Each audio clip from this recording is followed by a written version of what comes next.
سالينا العرس ومشيت مع راجلي غادي نروح، صدمني صدمه عمري. انا انصاف عندي 18 عام، عايشه في واحد العائله فقيره بزاف. كنا حنا 10 ديال الخوت، كانوا كيوكلونا ويشربونا غير بالزز، الله يحسن العوان. الوالد ديالنا كان خدام خدمه على قد الحال، وحتى من الوالده مسكينه مره كانت كتمشي ديباني في العراسات كطيب ليهم. حتى لواحد النهار ولا كيتبعني واحد الدري تقريبا ديما في الغادي وفي الجايه كنلقاه من ورايا.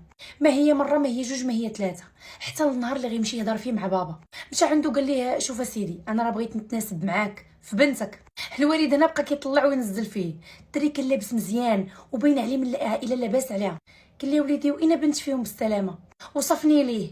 وقال ليه الوالد ايوا ان شاء الله عطيني نمرتك وفين كتسكن سولو عليك بعدا ويكون خير. فعلا اعطاه كاع المعلومات وقال لي راه ساكن انا والوالد والوالده وخويا صغر مني.